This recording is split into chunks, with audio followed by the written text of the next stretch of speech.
Everybody shut up! And action! Is Jolly LLB 2 a good movie? I'd say yeah. Alright, so Jolly LLB 2 is like Jolly LLB 1. You got a guy named Jolly going on to court to create a case. I mean, in this case, it's not the same Jolly as last time. There's a guy, Arshad Versi, who he played the role in the last movie. But in this movie, you got Akshay Kumar coming in. Of course, this is happening because they couldn't get the same actor to play the role, so they wanted to make this story, and they found another actor to play the role. So now you've got another lawyer who, for some reason, has the exact same name, Jolly. Okay, that's fun. Okay, not a big deal, you know.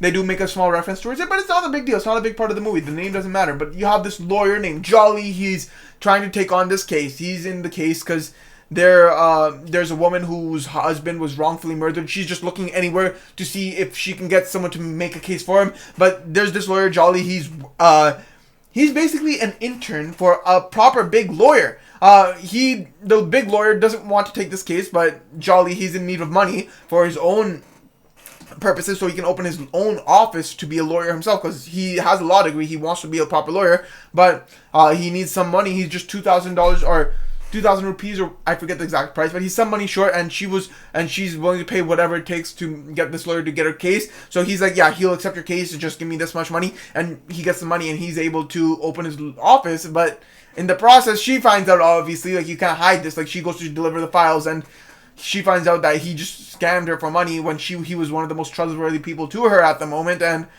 unfortunately for her, she ends up committing suicide because, you know, she wants to get justice for her husband who was wrongfully murdered, and now she's just being toyed with. Her hunger to do whatever it takes to make sure she can find justice for her husband who was wrongfully murdered. She wants justice for that, and she was unable to get it, and she was scammed, and she's just hit rock bottom. Her family's trying to console her, but she ends up committing suicide in the process. It's very tragic. And now he's from his point of view, he's going through this entire change. All he wanted to do was be a lawyer who could save people. Kind of like in the first movie, he wanted to do whatever it could to deliver justice. He's had that righteous mindset, but he had to commit a little bit of a scam so he could put a foot through to try and get the case. She didn't want to give him the case, so he found another way to try and make money to open his office so he could start taking cases. And now he is actually going to take this case, because, you know, like the other lawyer, the lawyer who was big and wanted to do it, he can't do it. Like, the reason he can't do it isn't like because he's like a bad person or anything. You get that entire understanding through the movie. He's not a bad person. He's just not capable of taking it on, because it is a very difficult case to take on, because this is really dives deep into police corruption. It can put your life at risk. Like, even in this story, the lawyer Jolly, his life is at risk multiple times. And you're going to go, I mean, if you're going against the cops, like, of course, like, corrupt cops, they have the power to use weapons. Like, you don't have guns on you, but, like, they have guns on them, and if they kill you, like, they can they can say it's an accident, they can face repercussions or whatever, but in the end, it'll all be lightened. Like, corruption isn't just one person. There is a systemic flow to a degree. Like, it's clearly talked about here. He learned corruption from his superiors and their superiors, etc., etc., etc. And it's like, clearly there is a role here, and they're going to cover for one another, because if they don't cover for one another, they'll expose each other. So it's a little tough to tackle on, and even he understands that. But seeing Jolly go hard onto this case, it's inspiring for him too. Like, they're the oppositional lawyers defending these corrupt officers.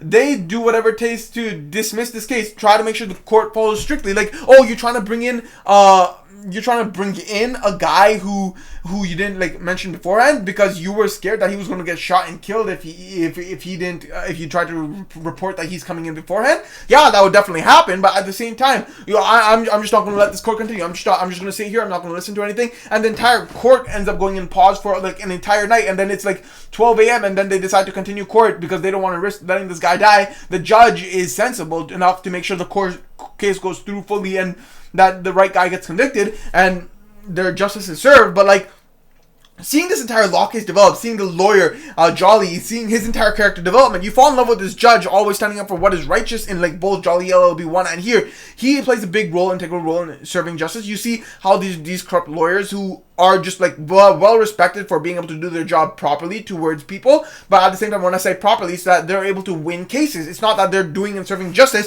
If it's corrupt, you want to help a criminal get away, well, away. Like, just pay the money and we'll make it disappear. But, like, they're not the right people that you want in law that are trying to deliver justice, make sure criminals are served and that innocents get the justice they deserve. Like, it is a very tough situation, and you seeing this guy persevere through it all, even facing support against him from his family, not support against him, like seeing obstacles appear in front of him against because of him and his actions, him disgracing his family, disgracing his father, disgracing the lawyer he worked as an intern. Because it's not like he disrespected him or doesn't respect him. He has heavy respect for him. His father even worked for him, and the reason he's not being reprimanded harshly is because his father worked for him and has earned a lot of respect, even though he didn't do anything major, but just interning for a long period of time. He's earned a degree of respect, and all the respect is gone on making sure his son doesn't face heavy repercussions for just one lie that ended up causing a girl to commit suicide. And I mean, like, you'd think he'd face harsh reprimands, but like, even the lawyers don't want to reprimand him because, like, the mental anguish he's going to face just from doing that, because he had no real intent in mind. That's clear to everyone in this situation, but like, what can you do? And he sets things right, and it's just a movie that really has you following this guy, following his journey, because he follows a similar journey as in LLB 1, but in LLB 2, it's different, but a similar style of journey, helping a character grow, develop, turn, go from trying to face and fulfill self-desires to wanting to fulfill justice and serve justice and be a good, righteous lawyer. It's his entire story that is absolutely beautiful. It is a really good story to watch, just from the character standpoint, motivational, inspiring to do the right thing, as well as just a story in general from like this entire law debacle. How will they serve justice and everything? How will they find the real culprits? How will they prove the case? It is an entirely great law movie, and it's one that you will definitely enjoy watching. I enjoyed watching it. It's a fun movie with a good story that really just hooks you and keeps you on the edge of your seat. Not really, these movies aren't really super immersive, but they're really nice to watch. Akshay Kumar has a beautiful performance in this movie, as does the judge and everyone else. Everyone delivers phenomenal performances, and I really enjoyed it. Alright, that is Jolly LLB 2. Good movie. Peace.